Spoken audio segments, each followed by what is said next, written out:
All right, good to go. Yes, sir. All right, Shalom. First and foremost, we give all praises and glory to Yahweh, Ba'ashem, Yahweh Shai, Ba'ashem, Kakudash. Double honors to the apostles GMS Col and Shalom to the faithful men that's always continually doing the work of the Lord. All right, so now, Lord willing, continuing on our class of pretty much the Bible series. Today, Lord willing, we're going to summarize pretty much mainly King David's,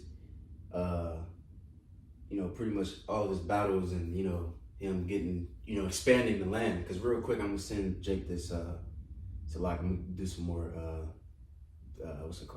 maps. I'm going to show you real quick the difference between King Saul's, King David's, and King Solomon's kingdom. All right, real quick.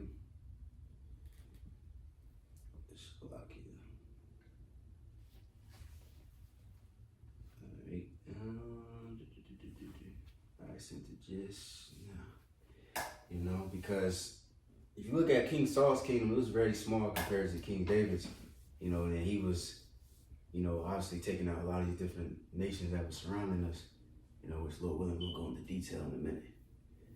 You know what I'm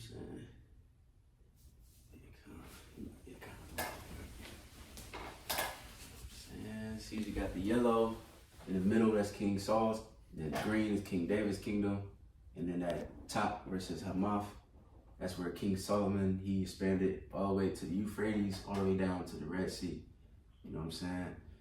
Just to give you, a little image of kind of the water. But now we can just go to this article and you can skip down to what it says, a commander in Saul's army, because before all that, we already went through last, what's it called? But whenever you're ready. And can you read the, matter of fact, it's called biblicalwarfare.com. You know what I'm saying? This is where the website's from, but you got it. You want me to start right at the top? Can you skip down to commander in Saul's army? Yep. Come. So commander in Saul's army, it says, with the defeat of Goliath, David proved himself to be a lethal fighter. 1 Samuel 18:5. Right.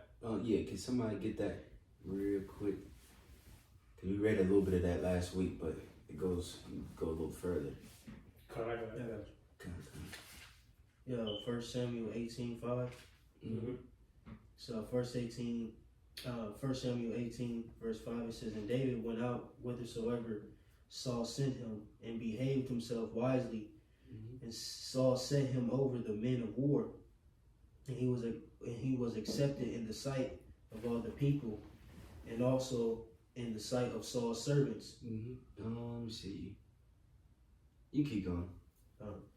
And it came to pass as they came, when David was returned from the slaughter of the Philistine, that the women came out of all cities of Israel, singing and dancing to meet King Saul, with tabrets with joy and with instruments of music. And the women answered one another as they played and said, Saul hath slain his thousands, and David his 10,000s. And Saul was very wroth and very and saying, displeased him. And he said, they have ascribed unto David 10,000s, and to me they have ascribed but thousands. And what can he have more but the kingdom? Right, and that's exactly what happened. Now you've seen, like we mentioned in the last class, King Saul started disobeying the Lord. What was the first one? He sacrificed before Samuel came, and then the second one, he didn't kill all the Amalekites, Amalekites, or whatever, Amalek, you know what I'm saying? And then that's when the Lord really took the kingdom from. Now he's starting to get jealous. Now he's about to do even more wickedness, which you got jealous at a righteous man, you know what I'm saying? But you keep going. Verse me? Yeah. Verse 9, it says, and Saul eyed David from that day and forward, and it came to pass on the morrow. We stop there. But he saw eyed David from that day forward. You know what I'm saying? So now that's where the lesson you can learn from there too is where what's his name? King David, he started showing integrity, because he had many different times he could have killed King Saul. You know what I'm saying? or all these different things. But the Lord, he just took the low. He ran. He was a sojourner. He had to move from place to place. And Lord willing, we're gonna go on into that in a little bit. But we can go back to that article. Jumping back in the article, it says, so Saul rewarded him with a command in his army. The text is unclear as to how David progressed within the ranks, but we do know that at some point he commanded units of at least 1,000 men, the equivalent of a modern battalion. In 1 Samuel 18, verse 13, want that? Let me see. Yeah, come on, let's read that real quick. 1 Samuel 18:13 says, therefore Saul removed him from him and made him his captain over 1,000. And he went out and came in before the people. Jumping up from what we read. Come on. And he said he came out. He said, and he went out and came in before the people. You know what I'm saying? So that's why King David was loved too. That's because the spirit. What? That was a skull. Oh, that was a skull? Yeah. No, you remember it's an old skull. Oh, come on. Yeah. Yeah. Because he was dealing with the people. He was amongst his people. You know what I'm saying? But in overtime, so to speak. Yeah. And another translation, I forgot which one. I think NOT or maybe, or AMP version, one of them two. It said he went out for people for battle and came in. You know what I mean? Pretty much he fought for the people. He was dwelling among the people, so he's very loved. You know what I'm saying? Let me see. You can keep going from that. That's Samuel. Let me just keep reading. Yeah. Verse 14, it says, and David behaved himself wisely in all his ways, and Yahweh was with him. Wherefore, when Saul saw that he behaved himself very wisely, he was afraid of him. But all Israel and Judah loved David because he went out and came in before them. Right, So yeah, he said Saul was afraid of him because he was behaving wisely. Because he couldn't really openly do nothing against him. You know what I mean? Because they know if he do it, then people are gonna be like, like what you doing, pretty much. So he was looking for little occasions for him to go off and pretty much send him out to the front line, all these different things. But the Lord was ultimately dealing with King David, so he's protecting him. If I can add to the spirit, like this situation ultimately is fulfilled, prophetically speaking, in the curses, having that evil eye towards your brother, so this is a good portrayal of that being fulfilled in the scriptures, with Saul and King David. But let me continue. We stopped at 15? Or 16. Let me see. We can stop there and we can go back to the article. Jumping back in the article, it says David led many successful military campaigns, and this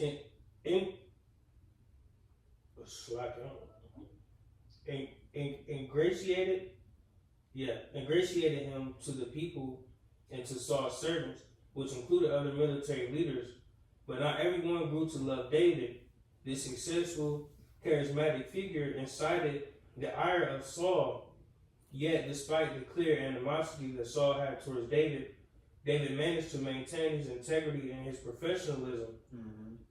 Twice in 1 Samuel 18, the biblical text says that David behaved wisely. David was more than just a skillful commander capable of defeating his enemy. He understood the intricacies of his position, and his behavior was honorable, but it would not be enough to restrain King Saul. You got it. It says David flees from Saul. Saul made several unsuccessful attempts to kill David, both overtly and covertly. In what appears to be a fit of rage, Saul tried to pin David to a wall with a spear a few times. 1 Samuel 18:10-11. 1 Samuel 19:10. We don't gotta get that. But you got it. Because pretty much, just to sum it up, King Saul had David play from with the instrument. I believe you read that last week, I think. In the harp. And then he sit there with his damn javelin and get mad, and throwing that bitch, you know what I mean? Then he run, escape, you know what I mean? And I think that happened 2-3 times. Yeah. You know? Flying to the mountains. Yep. But you got it. He says he also devised a plan to kill to have David killed in a battle. Mm-hmm. Verse 18 to 25. Unsuccessfully, of course, finally Saul just commanded his men to kill David, but with the help of both his wife, Michal, Saul's daughter, and Jonathan, Saul's daughter, David managed to escape. Saul's son, Salaki. David managed to escape. David would spend years on the run, but his time in the wilderness will prove useful in building a strong military following skills and experience. Right, and real quick, that's one of my favorite scriptures. Let me see if I can. I know it's in Psalms 144. What's that? Teach my hands to fight. Oh, that's a good one too. But I was thinking of where it says I'm a sojourner. Oh, okay. As all my fathers. Let me see. I know the Psalms. Yeah, can somebody get Psalms? SOJOURNER? Kind of. Nice. Yeah, 39. Yeah, 39 and 12. This is Psalms 39:12. It says, hear my prayer, O Yahweh, and give ear unto my cry. Hold not thy peace at my tears.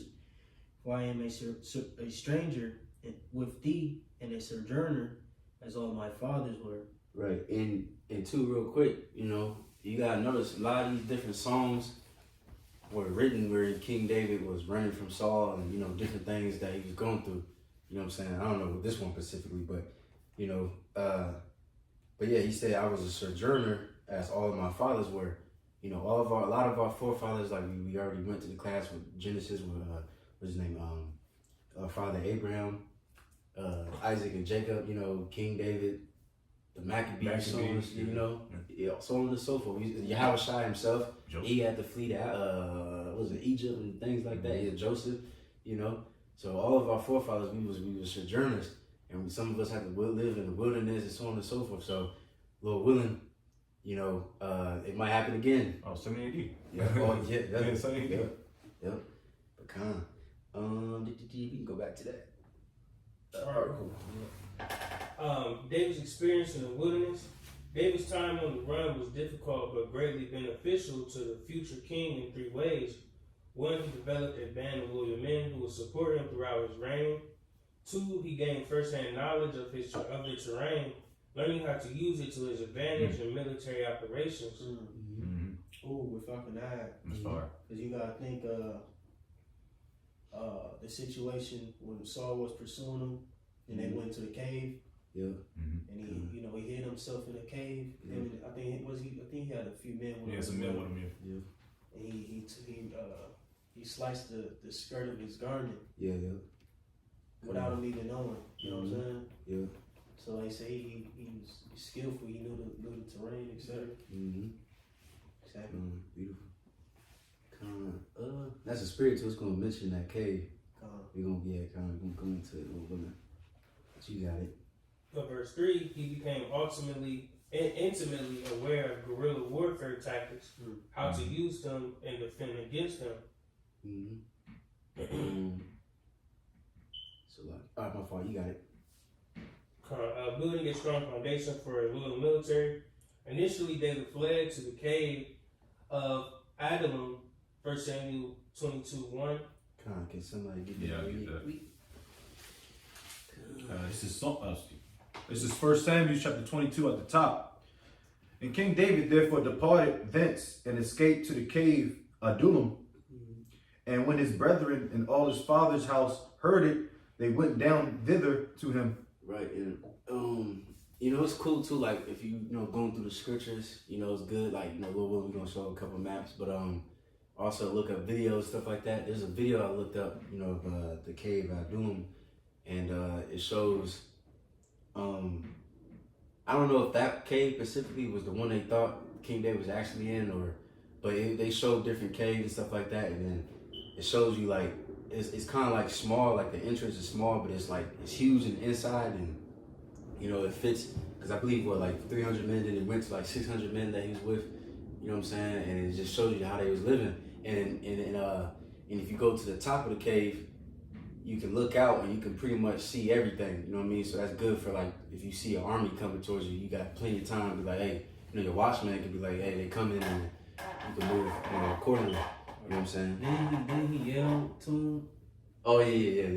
He pretty much told him. So, but hey, that's probably what he did. He went to the top. Mm-hmm. You know what I'm saying? You gotta envision this. You know what I'm saying? Screaming to him, Saul in the Hebrew. They probably had some code names and shit. You know what I mean? You know, Jake. Yeah, some birds. Yeah. It's cold, man. But you got it. Verse 2, and everyone, hold on. Yeah, verse 2, and everyone that was in distress, and everyone that was in debt, and everyone that was discontented, gathered themselves unto him, and he became a captain over them. And there were with him about 400 men. 400 men, con. But see, he says right there, it says everyone that was in debt, distress, discontented, yeah. So everybody was through. Yeah, smack. You know what I'm saying? And that's how it is normally in the truth. Like, brothers dead, brothers, you know, baby mama dramas, brothers had past, you know, all kinds of shit, man. But that's what the Lord dealing with. The Lord dealing with the poor and the needy. The God of us, Judah say, the God of the forlorn. You know what I'm saying? But the meek. Yep. The meek, the humble, the lowly. Let me see. We can. Matter of fact, keep going. We can read a little bit more. Verse 3. And King David went thence to Mizpah of Moab, and he said unto the king of Moab, let my father and my mother, I pray thee, come forth, and he be with you till I know what the Most High will do for me. Mm-hmm. And he brought them before the king of Moab, and they dealt with him all the while that King David was in his hold. Right. We can stop there. We can go back to the article. Back in the article it says, it was there that his family and 400 disgruntled men joined him, a number that would later grow to 600. His 3 nephews, Joab, Abishai, and Asahel, also likely joined him at this time. The former 2 would be central figures in David's military for most of his reign. Mm-hmm. David's popularity. I love this topic, bro.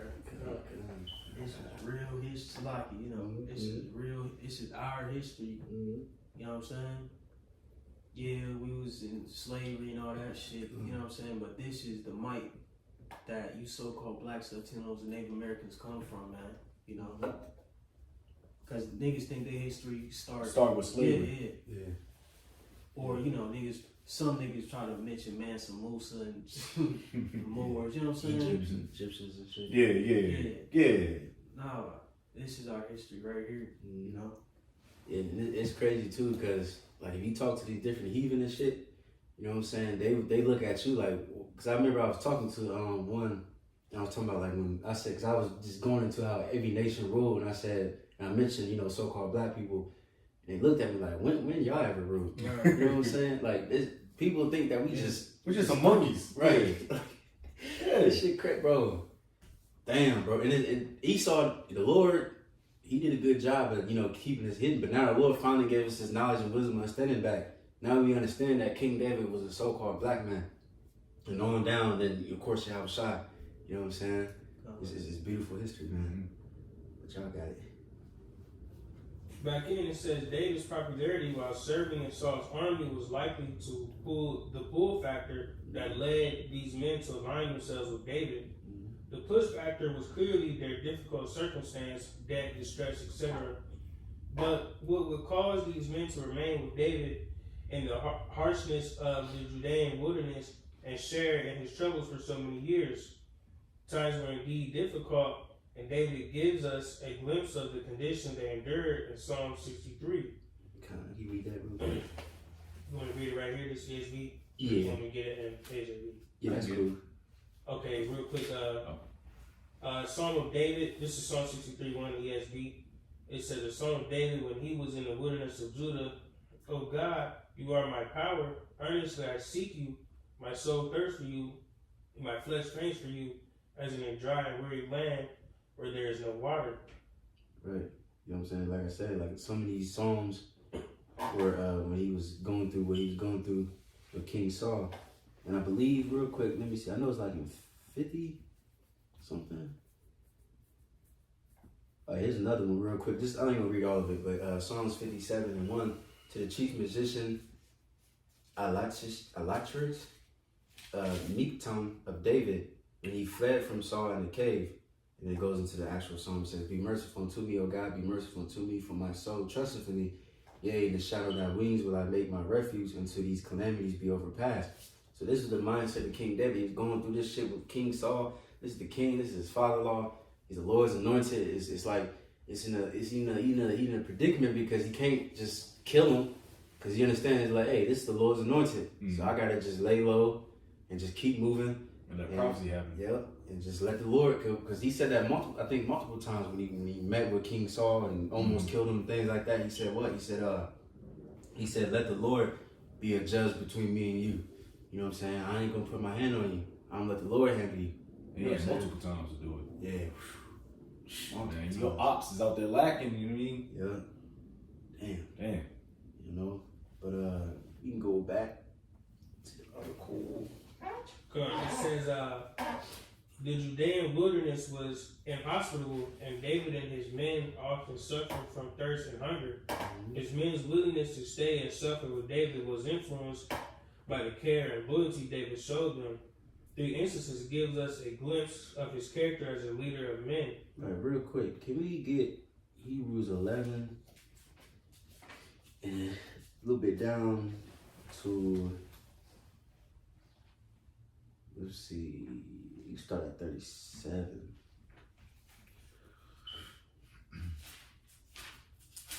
Or you start at 33 and then skip to 37. All right, this is Hebrews chapter 11, verse 30. You said 37? Yeah, 33 then skip to 37. Okay. Hebrews 11:33. It says, "Who through faith subdued kingdoms, wrought righteousness, obtained promises, stopped the mouths of lions." Right, so through faith, and King David had that faith, you know what I'm saying, that got him through what he was going through. Excuse me, but you got it. Verse 37.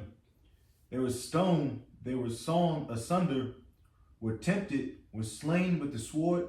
They wandered about in sheepskins and goatskins, being destitute, afflicted, tormented, of whom the world was not worthy.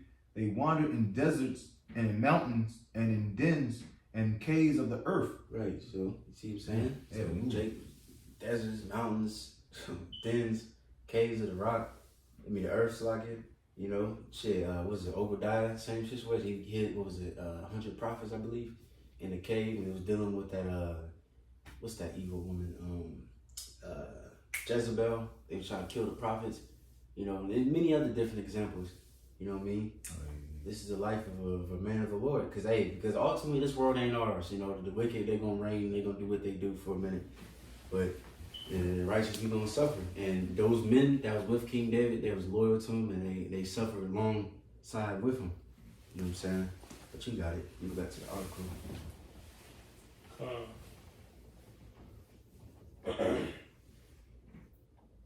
It says, David almost killed the wealthy man Nabal and his entire household when he refused to give provisions to David and his band of outlaws. David's ire, whether right or wrong, was no doubt rooted in his deep desire to provide for his men. You just read the title. We don't gotta go into it. Just clicked off. 1 Samuel 25:2, all the way to verse 42. It says that thirsty David poured out the water as an act of sacrifice because he felt unworthy of the risk his men took in obtaining that water. 1 Samuel 23:13 and 17. At 1 Samuel 30, verse 21 to 25, he made certain that the men in the rear will receive as much provision as those on the front lines. Right, and let's get that, because that's going to link with another story too. Was that 1 Samuel 30, 21? You know what I'm saying? This is 1 Samuel chapter 30, verse 31. Oh, yeah. 21. Wow. And King David came to the 200 men, which were so faint that they could not follow King David, whom they had made also to abide at the brook Besor. And they went forth to meet King David and to meet the people that were with him. And when King David came near to the people, he saluted them. Then answered all the wicked men and men of Belial of those that went with King David, and said, because they went not with us, we will not give them aught of the spoil that we have recovered, save to every man his wife and his children, that they may lead them away and depart. Right, so they was like, man, we ain't giving them shit, because they was too tired, so they stopped. But this is King David's response. Verse 23, then said King David, ye shall not do so, my brethren, with that which the Lord hath given us, who hath preserved us and delivered the company that came against us into our hand. For who will hearken unto you in this matter? But as his part is that goeth down to the battle, so shall his part be that tarrieth by the stuff. They shall part alike. And it was so from that day forward that he made it a statute and an ordinance for Israel unto this day. Right, so he made an ordinance to make sure everybody, get a fair share. Yeah, eats, yeah. Let me see, because continuing on that one, we're going to read this later. Let me see. Let's just hold that, because we're going to come back to that, because it's going to link with another story. Because you could turn your guys against each other. Yeah. If somebody's getting a better deal or a better shape than everybody else, and that's not good business. Come back to the article. Back in, it says, from this band of loyal men, the 30 was formed, David's mighty men, as they are also known, will be key figures in his military that will help maintain loyalty among the ranks for the duration of David's life.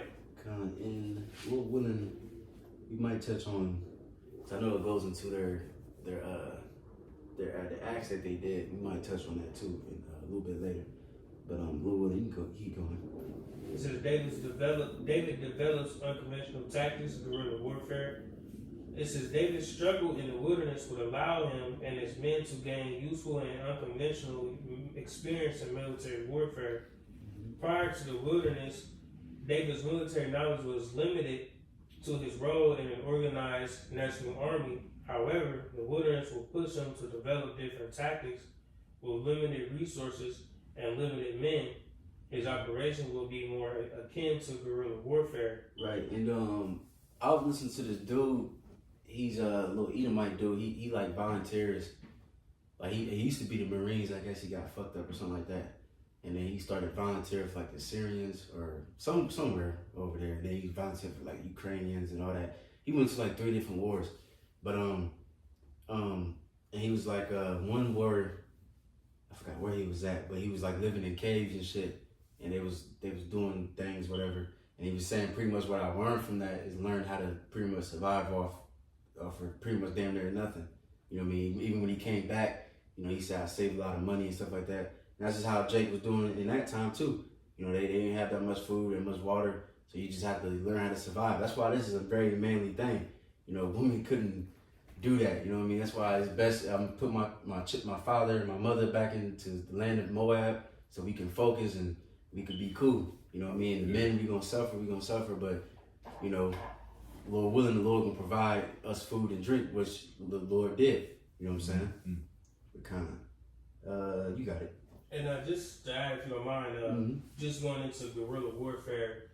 So guerrilla warfare is pretty much, it's more so on a sneaky kind of tip in a way. So it's like a lot of flanking. Yeah. So when you in the wilderness, you understand the ground. You're able to hide and be hidden in certain places to do certain sneak attacks, ambushes, things like that. The path that opposition may be coming in. So like, okay, well, they're going to come in right here. We can hit them right here. Some people are saying flanking, things like that. So just understanding what guerrilla warfare is. Yeah, it's a strategic hit, but it's very quick. Yeah. So we leave no traces, so to speak. Yeah. And very, very, very less casualties on your end. But back in the article, it says, for example, intimate knowledge of the terrain is essential in guerrilla warfare. David's experience navigating caves and identifying sources of water would later prove useful in the capture of the future capital of Israel. I make the case in how Jerusalem became the city of David, that David's experience in D-Day was beneficial in capturing Jerusalem. And D-Day has many karst hydrological systems, tunnels of water. The same kind of system found in Jerusalem. It was probably their acquaintance with these kinds of tunnels that allowed David and his men to use that knowledge to their advantage in Jerusalem and catch that highly fortified city quite off guard. Right, and Lil Will, it's going to touch on it again, so we can go into that later. But you got it. It says that was not the only guerrilla-like experience he gained. While in the wilderness, David and his men operated like nomadic tribes. They moved from location to location, became knowledgeable of the land and its resources, and conducted raids, lightning strikes when necessary. This experience living as a nomad will prove useful not only in his encounters with raiding nomads while on the run, but also in developing adequate defenses against future threats from desert raiders and his established kingdom. This is an experience he will put to good use even before Judah crowned him king. Right, but what's that scripture says? Everything that happens to us is for our good, roughly paraphrasing. You know what I'm saying? Even though that would suck that he had to run from his father-in-law and all that good shit, you know, run in the wilderness. But at the same time, that came to his benefit. You know what I'm saying? But Lord willing, we keep going. It says David lives among the enemy, 1 Samuel 27, verse 1 through 12. And let's just get a little bit of that real quick. 1 Samuel 27 and 1. This is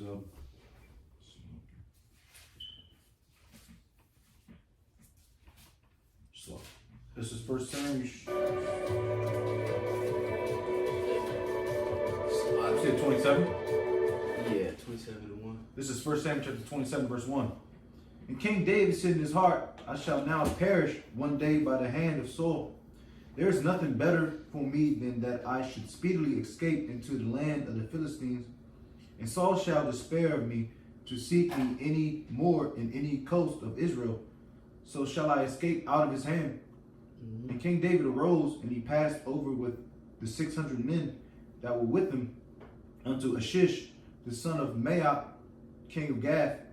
And King, and right, that's the king of the Philistines. You know, Gath again is where what's your boy Goliath. Goliath. And they say what's that nigga name? Ashish or Ashish. You know, Ashish. they say that might have been like kind of like a title, like how you got like you know, like Caesar. Yeah. You know what I mean? That might be one of those again, or that might have been the king's actual name. But you got it. So I believe there's two Ashish, whatever the hell his name is, in the scriptures. You know what I mean? But you got it. Verse 3. And King David dwelt with Ashish at Gath, he and his men, every man with his household, even King David with his two wives, Ahinoam, the Jezreelitess, and Abigail, the Carmelitess, Nabal's wife. Mm-hmm. And it was told Saul that King David was fled to Gath, and he sought no more again for him. And King David said unto Ashish, we stopped there. Matter of fact, Salaki, keep going. Salaki. Mm-hmm. Verse 5. Verse 5. And King David said unto Ashish, if I have now found grace in thine eyes, let them give me a place in some town in the country, that I may dwell there. For why should thy servant dwell in the royal city with thee? Mm-hmm. Then Ashish gave him Ziklag that day, wherefore Ziklag pertaineth unto the king of Judah unto this day. Right.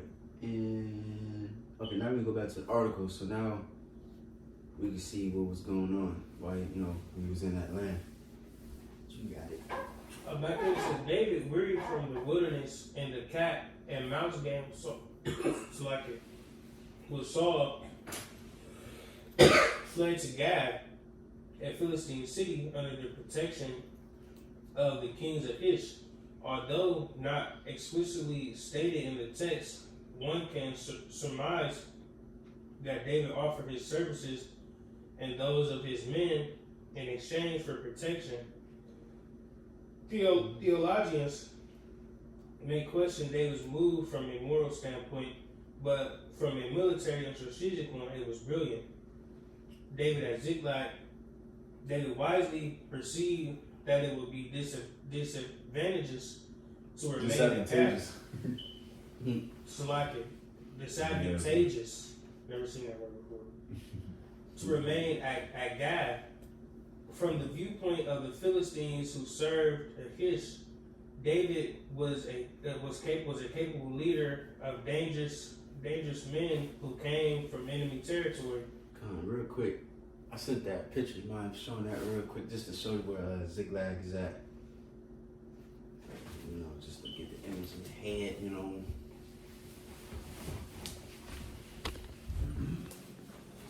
So at the south of the Philistines' lands, you got Gath and you got Ziklag and all that. You know what I'm saying? And then two, right there, them arrows, that's where King David was attacking. He attacked those three different places while he was down there, which was genius because it's going to go into it, you know what I mean, in a minute. Because, hey, King David, he was smart, bro. Like, everything he was doing is going to link up to how he became a king and got everything established. You know what I'm saying? But you got it. Back in the article. Mm-hmm. It says, it would only be natural for his presence to incite distrust in Achish's court, a perception proven true in 1 Samuel 29. Mm-hmm. He did kill the Philistine Goliath after all. Right, in 1 Samuel 29, we just summarized it. Pretty much, the Philistine princes, they realized who King David was. Oh no, they didn't. They pretty much realized he was an Israelite. They was like, who's this? Like, why? They ain't about to go to battle with him. So they pretty much told him to stay back. And the king was like, you know, hey, sorry, whatever, you gotta stay back because they don't, you know. And then eventually, I think he's gonna go into a more, pretty much he faked like he was crazy because people start realizing that, because, you know, like I said, Gath was the land where your boy Goliath was from. So people start seeing like, oh, this King David that slew him. So, you know, but you keep going. It says, David therefore requested permission to live in the outskirts outside the city walls. Achish agreed and offered David the town of Ziklag on the southern border of Philistine territory. Although generous on the surface, his true intention was to use David's military prowess and his small army to defend the Philistine southern flank. Achish's trust in David was rooted in the mistaken impression that the enemy of his enemy was his friend. David would play on that belief, using deception to win the trust and support of Achish. While at Ziklag, David and his men were able to use Ziklag as a base of operation to attack nomadic tribes in the Negev. Right. In the Negev. And real quick, you know, going to I always stuck with me, the elder in Atlanta, I think his name is Karatazar. He said, you know, pretty much you gotta be a righteous snake. You know what I mean? King David, you know, he could have been like, oh, fuck going into the Philistines, I'm just gonna do my own thing. But then that would have been fucked up, and then he got swallowed up by Saul. So he had to just play, you know, what's it called? Be wise as a serpent, pretty much. You know what I mean? But you got it.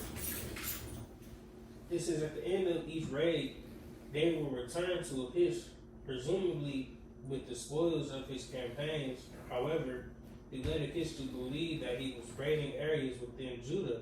Mm-hmm. Can you read that? Yep. And Achish trusted David, thinking he has made himself an utter stench to his people Israel. Therefore, he shall always be my servant. Right. 1 Samuel 27:12. Come on. Yeah, so he thought he had one. You know, shit, got one of these Israelites on my side. I'm about to, you know, I mean, the military do that shit too. The American with, what's that, warfare? They had them, what was them, Afghani niggas? Or the Iraqis? All right. Remember they sent them out first to go get blown up and shit? Yeah. You know what I'm saying? So he thought he gonna try to do that to King David and his army, but, you know, the Lord had other, you know, plans. But you got it. It says clearly Achish thought David was a trustworthy ally. It was a mistake he would eventually regret. At Ziklag, David used genius political and military maneuvering to pave the way for his rule in Judah and the eventual expansion of his empire. Here are four examples.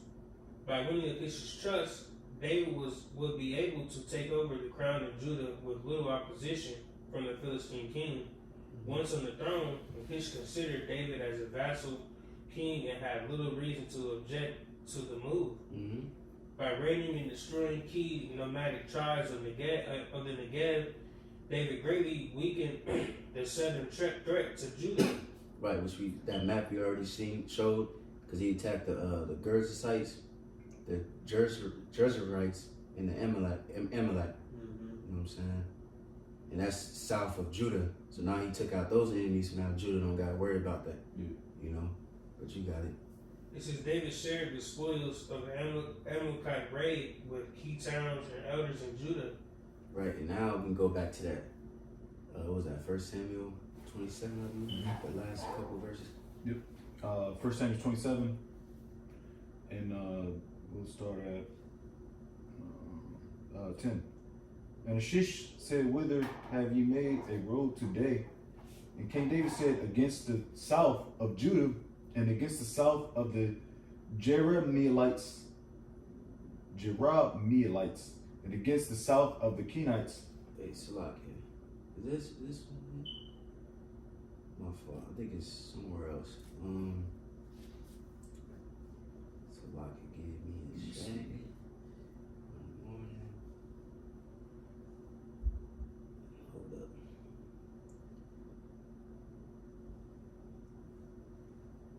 Let me see. It might be. Am I tripping?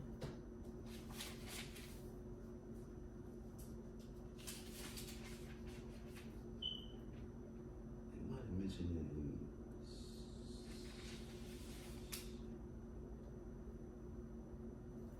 My fault. Bob Shaw, keep reading in that article because I'm gonna look for this one. Gotcha. And four, it says, by gaining the trust of the Philistines, David will be able to study the strengths and weaknesses of his future enemy. It says the establishment of King David's kingdom. After David left the Philistines, David's first step in consolidating power started by establishing.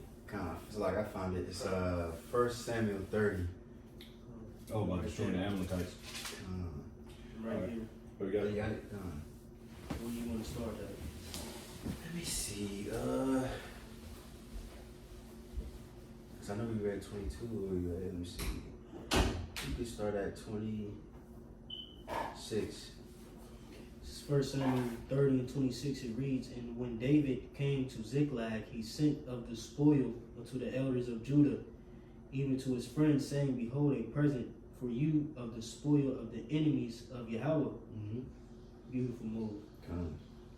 To them which were in Bethel, and to them which were in South Ramoth, and to them which were in Jatir, and to them which were in Aroer, and to them which were in Siphmoth, and to them which were in Estimoa, and to them which were in Rachel, and to them which were in the cities of the Jerahmeelites, and to them which were in the cities of the Kenites, and to them which were in Hermah, and to them which were in Kerashon, and to them which were in Atak, and to them which were in Hebron, and to them and to all the places where David himself and his men were wont to hunt. Right. See, so yeah, like you said, beautiful move. That was a chess move, you know. Now give it to them, and then of course, it's gonna say later that's where Hebron is where he got crowned king. You know what I'm saying? And then it's perfect, man. It's all gonna link then, because then he had the Judah, and Israel still wasn't really fucking with him. Then when King Saul died, and you know, it's all gonna link up. You know what I mean? But you got to go back to the article. He says the establishment of King David's kingdom. After David left the Philistines, David's first step in consolidating power started by establishing his reign over the southern tribes, where he had natural alliances. He then would establish a new capital on neutral territory before turning his attention to surrounding kingdoms. David crowned king in Judah. While David engaged Amalekite raiders who had attacked Ziklag, the Philistines deleted the Israeli army, killing King Saul and his sons, including Jonathan. 1 Samuel 31, 1-13. In the resulting power vacuum, David was able to take advantage of his friendly relations with the people of Judah. He was from the tribe of Judah after all, but he also strategically strengthened those relations in two ways we have already mentioned above. Right, real quick. I'm gonna show you this. Send you this map real quick. Okay, just to summarize what happened with King Saul's battle and all that. You know, because let me see.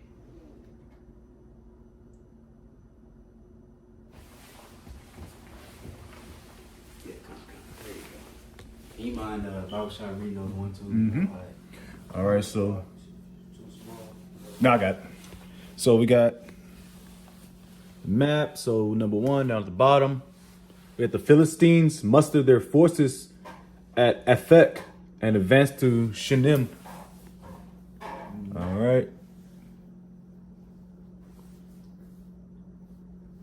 Number 2, up top, the Israelites set up camp at Jezreel, and the night before the battle, Saul consulted medium at Endor. Right, that witch, you know, because he tried to, what's his name? Samuel passed already, and he tried to seek counsel. The Lord wasn't answering, so he went to a witch. You know what I mean? That's crazy. 3, the battle begins, and many Israelites retreat up the slopes of Gilboa. There, Saul and his sons are killed. Right, and that part where it said they fled, you know, then those Philistines, they came and they start dwelling in those lands right there. You know what I'm saying? So that's the situation that King David had to deal with. So now, you know what I mean, just to show people fled and everything's chaotic, you know, but you got it. Yeah, it was different fronts, man. He had to fuck with them Amalek, Jeshurites, and all that stuff. While he's still on the conquest of fleeing from Saul. He was going crazy. Right. And he was the captain. Oh, man. You don't think he was drinking some Yayizzle? Right. Number 4, the bodies of Saul and his sons are hung on the walls of Bethshem. And 5, going towards the south, the men of Jabesh Gilead traveled through the night to recover the bodies of Saul and his sons, perhaps as a repayment for Saul's rescue of the town from the Ammonites years earlier. Right, and the Lord, King David blessed those men eventually because he said, you know, bless you because you buried Saul and his family. Yeah. You know what I mean? Just to show again. Honor. Yeah, honor, integrity, you know. But let me go back to the Akha. It says, David weakened the threat to Judah's southern flank by destroying nomad raiders from the Negev. David sent the elders of Judah the fruit of some of his spoils. The result of his efforts proved fruitful. Shortly after Saul's death, the people of Judah anointed David king when David arrived at Hebron. The remainder of the tribes of Israel were not so keen on accepting David.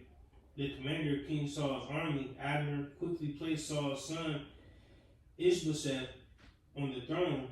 2 Samuel 2:1-11. The northern tribes of Judah will remain. Let's read a little bit of that. 2 Samuel 2:1. All right. This is 2 Samuel chapter 2, verse 1. The header is King David goes to Hebron, where he is made king of Judah. And it came to pass after this that King David inquired of the Lord Yahweh, saying, shall I go up into any of the cities of Judah? And the Lord said unto him, go up.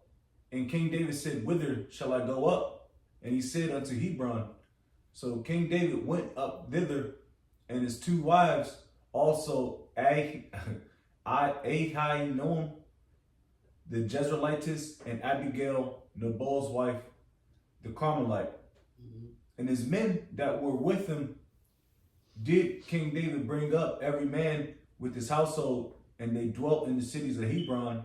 And the men of Judah came, and there they anointed King David king over the house of Judah. And they told King David, saying that the men of Jabesh Gilead were they that buried Saul. And King David sent messengers unto the men of ye of the Lord, that ye have showed this kindness unto your Lord, even unto Saul, and have buried him. And now the Lord show kindness and truth unto you, and I also will requite you this kindness, because ye have done this thing. Therefore now let your hands be strengthened, and be ye valiant, for your master Saul is dead, and also the house of Judah have anointed me king over them. Verse 8. But Abner, the son of Ner, captain of Saul's host, took Ishbosheth, the son of Saul, and brought him over to Mahanaim, and made him king over Gilead, and over the Asherites, and over Jezreel, and over Ephraim, and over Benjamin, and over all Israel. Right, and one more verse. Verse 10.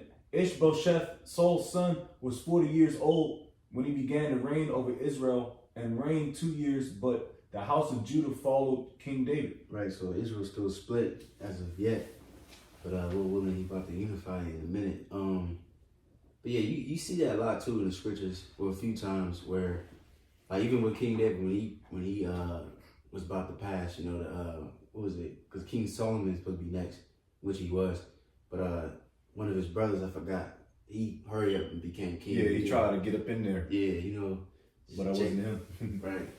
You see, but anyways, we can go back to the article real quick. It says, Judah grows strong under King David, while Israel falters. Want to read this little passage? Yeah. It says, and David grew stronger and stronger, while the house of Saul became weaker and weaker. 2 Samuel 3:1. And you seeing that today. Yeah. You seeing that today, man. Lord's will we be at the house of King David, man. Yeah. Not the house of Saul, because them niggas are getting weak, man. Yeah. Doctrines is crazy. It says King David will rule over Judah from Hebron for 7.5 years. He was drawn into a protracted war with the northern tribes, but during that time David consolidated his rule while Ishbosheth grew weaker. Ishbosheth was no doubt a puppet of Abner and lacked the charisma and leadership of David. David was able to maintain the loyalty of his military even during times of disagreement. A loyalty hard won during his time in the wilderness. Ishbosheth's kingdom, on the other hand, was fracturing. A false insulting accusation by Ishbosheth alienated Abner and provoked him to ally himself with David. 2 Samuel 3:6-21. Right, which he pretty much accused him of sleeping with Saul's concubines or whatever. And that offended Abner. You know what I mean? It pretty much said, hey, matter of fact, let's just get it real quick, because I think it's short. What's that, 2 Samuel 3:6? Right here. Come on. 2 Samuel 3:6. And it came to pass, while there was war between the house of Saul and the house of David, that Abner made himself strong for the house of Saul. And Saul had a concubine whose name was Rizpah, the daughter of Aiah. And Ishbosheth said to Abner, wherefore hast thou gone in unto my father's concubine? Then was Abner very wroth for the words of Ishbosheth, and said, am I a dog's head, which against Judah do show kindness this day unto the house of Saul thy father, to his brethren and to his friends, and have not delivered thee into the hand of David, that thou chargest me to do, thou chargest me today with a fault concerning this woman. So do the Most High to Abner, and more also, except as Yahweh have sworn to David, even so I do to him. to translate the kingdom from the house of Saul and to set up the throne of David over Israel and over Judah from Dan even to Beersheba. Right. Yeah, we can stop there. So many similitudes to these precepts. You know, I mean, we already know it because you go the second born of Isaac. You know, Esau was supposed to get the blessing because he's the oldest. And like King Saul was the first. You know, not technically. You know, but he was the author. You know what I'm looking for. Right. He was authorized the king of Israel. Yeah. Dang, man. That shows the Lord is all about order. His order. Go back to that article. Back in, it says, shortly after Joab murdered Abner, and without Abner's protection, Ishbosheth was left vulnerable. Two of his own military officers assassinated him. 2 Samuel 4, verse 1 through 8. King David unites Israel. After Ishbosheth's death, King David was able to win the acceptance of the northern tribes through his honorable treatment of both Abner and Ishbosheth. Joab murdered Abner behind David's back. This betrayal could have had major political repercussions for David. Instead, David's response to the murder of both men helped to build bridges between himself and the northern tribes. It's Joab, man. I mean, he did good deeds, but he kept going behind King David's back and doing things he wasn't supposed to be doing. Ended up getting himself killed. I think King Solomon had him get killed. Yeah. Because he killed somebody else, didn't he? Like, I forgot. He killed Abner. I think he did something else. Didn't Abner kill his brother? Yeah. Abishai? Or was it not Abishai? What's his brother's name? He said run like a gazelle. Is that him? Yeah. It's right in the 5th grade. Ashi.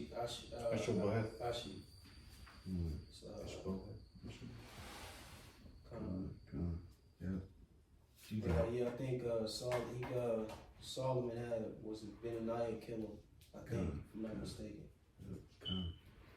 Sir, you got it. Because Benaniah, he was like a hitman too. You know what I'm saying? You got it. Back in the article, it says at the time when it was common to humiliate one's defeated opponent through gruesome acts, displaying decapitated foes on posts, for example, David chose a more honorable path. He arranged a state funeral for Abner in Hebron and executed Ishbosheth's assassin. A deep sense of honor, grief, and justice, vice political expediency drove King David's actions. Nonetheless, the effect resulted in large political gains for King David. These two acts were instrumental in persuading the elders of the northern tribes to join forces with David and accept him as king. Shortly after David established a new capital, Jerusalem, in neutral territory, he made it the base of his operations and brought the Ark of the Covenant there. This move sent the message that he intended to rule all of Israel without tribal allegiances. Right, real quick. Let's get that where Israel accepted King David. I think it's, I forgot which chapter. Let me see. I believe it's 2 Samuel 5. 2 Samuel 5. And you can start at 1. This is 2 Samuel chapter 5, top. Then came all the tribes of Israel to King David unto Hebron, and spake, saying, Behold, we are thy bone and thy flesh. Also in times past, when Saul was king over bone and flesh, you know, be family, same people, you know. Family. Also in time past, when Saul was king over us, thou was he that led us out and brought us in Israel. And the Lord said to thee, Thou shalt feed my people Israel, and thou shalt be a captain over Israel. So all the elders of Israel came to the king to Hebron, and King David made a league with them in Hebron before the Lord, and they anointed King David over Israel. King David was 30 years old when he began to reign, and he reigned 40 years. In Hebron, he reigned over Judah 7 years and 6 months. And in Jerusalem, he reigned 33 years over all Israel and Judah. Right, and we're gonna go back to that. So. Yeah, I know. I already figured that. I just like us when Yeah. Can we go back to that article real quick? It says King David's wars of expansion. Wars and strategic political moves would be key elements in the expansion of David's army, of David's kingdom. However, these wars were not always initiated by David. His first encounter with the Philistines under a new unified kingdom and the war against the Ammonites are good examples. However, King David was quick to capitalize on opportunities presented to him by his enemies. As a result, he was able to build an impressive and prosperous empire. Mm-hmm. And under that, it shows the map which we showed in the beginning. But even on the side too, I forgot about this map. It shows like the present day Israel, and it's a lot smaller compared to King David's actual empire. You know what I'm saying? And that's why you see them damn so-called who's they trying to expand and take over different other places, but the Lord ain't dealing with them niggas. I mean, they gaining shit, I guess, whatever. But the Lord ain't about to let them expand like they really want to. You know what I'm saying? That's for us to do, Lord willing. But you got it. It says, through his wars of expansion, King David gained control of all three major transportation routes in the land bridge that is Israel. The Via Maris, the road of the Patriarch's Ridge route, and the King's Highway. Access to these transportation routes not only contributed to the economic success of his kingdom, but allowed for easy development of his military when necessary. Right, and we'll send you the image. And that also made me think of King Solomon, because pretty much King David took out all the enemies, got those trade routes and stuff like that, highways and stuff, and then King Solomon just had to jump up in there, with the riches, and then now that's why he was so damn rich. He ain't had to deal with the enemies around him. He got the trades and all that, water and all that. Man, they was living deliciously. That's right. And if I can just add real quick, Mm-hmm. it was Asiel who Abner killed Joab's brother. That guy was mixed up with his other brother, Abishai. Just wanted to throw that out there.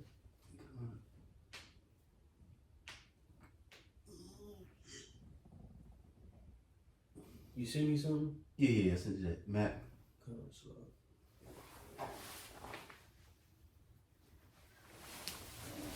Just to show you. Give me those things on the side. Those routes. All right, so it's key trade routes during King David's empire. All right, we are yellow for Via Maris, blue for Road of the Patriarch, brown or reddish brown already, the King's Highway. Green would be other trade routes, and this is how he got busy and he got his empire established.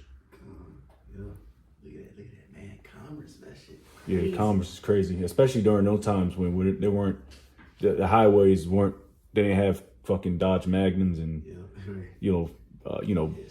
semi trucks. Yeah, that's why too. Rome was so good because they made I think the first highway like streets pretty much. Yeah, if I'm not mistaken. Pretty much. Well, yeah. Yeah, and they did that very well, and they was able to send out their army. That's another thing too. Them roads, you can send your armies quicker.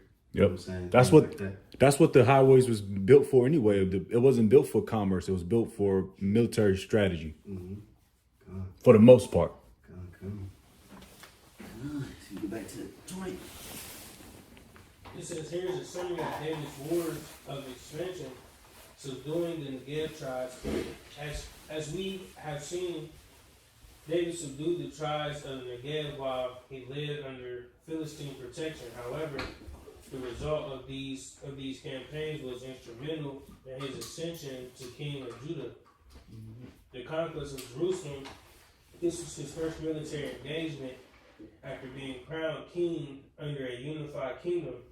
The establishment of the capital in neutral territory was a political necessity to maintain the support of the various tribes. For a complete military analysis of the conquest, read how Jerusalem became the city of David. Right, and we ain't gonna go into it because it's like a little bit later in the day, so we about to go to camp. So if Jake want to do that in your own time, he goes into the city of David, Jerusalem. You know what I'm saying? How they took it over, and I believe is he gonna go into it? Yeah. So pretty much, just to summarize it, because that land it used to be called what was it used to be called? It used to be called let me see, G-Bus. G-Bus. You know what I'm saying? And who was living there? G-Bus, because I think the Jubilees, if I'm not mistaken, if I'm pronouncing it right, those were Canaanites. They had the land of Jerusalem, and then pretty much King David took it over. You know what I mean? And then he changed it to Jerusalem. You know what I'm saying? And it's a good land because it's like it had like it's median, it's in the middle. Yep. You had two valleys on the east side, so it's hard to really can go from the north. That's why they was pretty much to summarize, they was bragging and said, y'all can't come, y'all can't get into this fortress, it's too hard. And they put the lame and the pretty much the people that's paralyzed and shit, they put them on the walls just to mock Israel. And then eventually, obviously King David took it. And you got port cities going towards the west, like Ashdod. Mm-hmm. So yeah, it was pretty, that's how it's supposed to be. Yeah. Even if you look at America, I mean, their so-called capital is on the far east, which the Atlantic Ocean's right there. Mm-hmm. It need to be somewhere central if you really want to think strategic.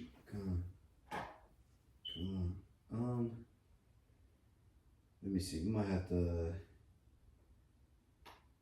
cause it's still a lot more. We might have to skim through some of this. Let me see. Matter of fact, okay. So the next one you read, you on the defeat of the Philistines, right? Yeah. Let me see.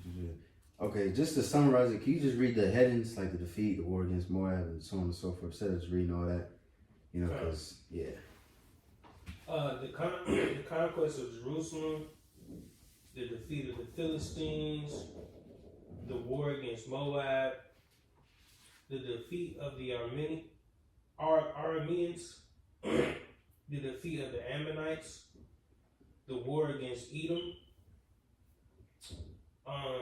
Right, and a lot of those different nations, he's putting them in captivity. You know what I mean? As slaves. Psalms 18 goes into it. He says the heathen gonna obey me. And that's why like Elias Wambo goes to that a lot. The house of David. When the house Shai comes back and he rules, it's gonna be the same thing. It's gonna be the house of David, and we're gonna be doing the same thing, but in complete righteousness and spiritual power. You're gonna be having heathen in captivity, just like King David did.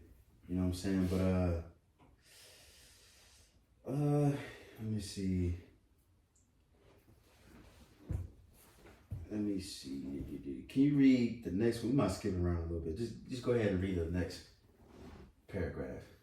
It says, King David betrayed by his son Absalom. After David's kingdom reached its peak, David endures a painful betrayal by his son Absalom, forcing him to flee Jerusalem. Absalom's move to steal the kingdom from David was no doubt rooted in familial discord. However, for Absalom to have been able to remove the king from his capital signals that David had lost much of the hard-won loyalty among the people first, but also among the military-aged males. And can you skip down to 2 Samuel 15 and 13? Just read that real quick. Yep. It says, and a messenger came to David saying, the hearts of the men of Israel have gone after Absalom.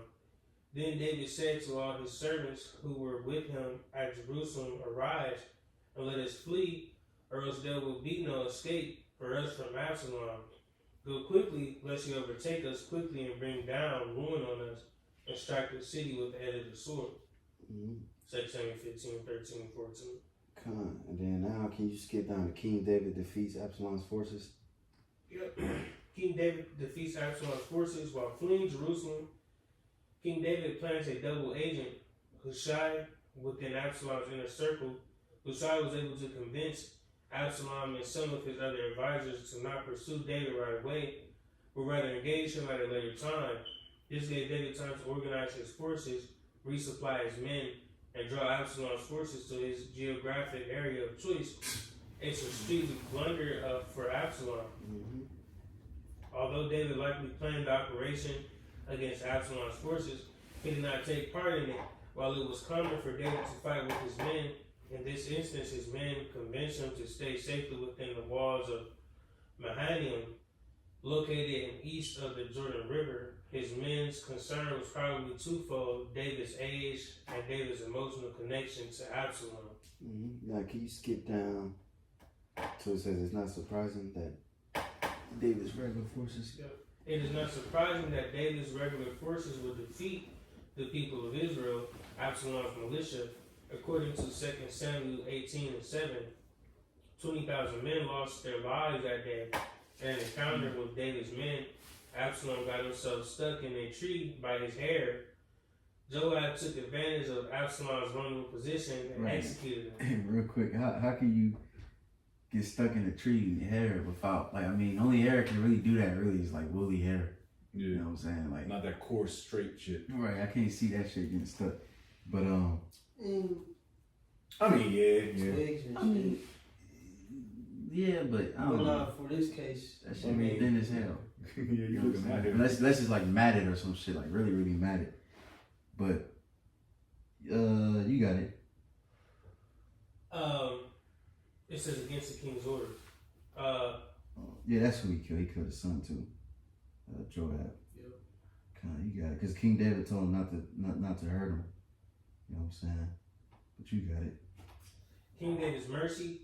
Ancient warfare was brutal, and mercy was frequently withheld, even from one's own relatives. However, David extended mercy to his enemies and critics more often than not. If we read the exploits of David with a modern Western worldview, we might miss just how unusual his character as a warrior was for the time. His compassion won him loyalty, but it also put him at odds with his most brutal military commander, Joab. Come on. You got it. Here are some examples of David extending mercy. David refuses to kill Saul on 2 occasions despite the latter's attempts to kill him. 1 Samuel 24, 3-7. 1 Samuel 26, 7-11. David allows himself to be corrected by a woman, Abigail, and restrains himself from killing Nabal. 1 Samuel 25, 2-35. David strikes a deal with Abner, Saul's military commander who helped pursue David and who also placed Ishbosheth on the throne in Israel. 2 Samuel 3:21. An individual by the name of Shimei from the house of Saul cursed and threw stones at the king when David was running from Absalom. David's warrior Abishai volunteered to take off his head, but David restrained him and forgave Shimei. 2 Samuel 16:5-14, and chapter 19, verse 18-23. David grants Amasa command of his military over Joab, even after Amasa had joined forces with Absalom. 2 Samuel 19, verse 13. David is patient with Absalom's rebellion and gives his instructions to his men to avoid harming him. 1 Samuel 18:5. Right. You know, just showing you the mercy of King David, the type of ruler that he was. Now, let's get to one more part. King David's military exploits ends with a giant, and then we can stop there. King David's military exploits end with a giant. David's military career was propelled forward by the killing of the giant Goliath. It is ironic then that his military career would end at the hands of a giant as well. Towards the latter end of David's days, Israel was at war again with the Philistines. The biblical account states that David grew faint during a battle against the Philistines. A giant by the name of Ishbenab came barreling toward David with the intent to kill him, and it looks like he might have succeeded, but the warrior and commander Abishai came to his aid and killed the giant instead. 2 Samuel 21:17. After this incident, his men objected to him ever returning to the battlefield. We are given a hint of David's decline during the engagement with Absalom. His men's instance then that David not be directly involved in the battle against Absalom shows that his skills were beginning to wane. No doubt age was starting to take a toll. He was probably in his late 60s by this point. David will obviously continue to be king and would endure another attempt by one of his sons, Adonijah, to usurp his throne towards the end of his life. However, his last incident with the giant is the last record pertaining to David's military exploits. Right, and cons, now we can stop there.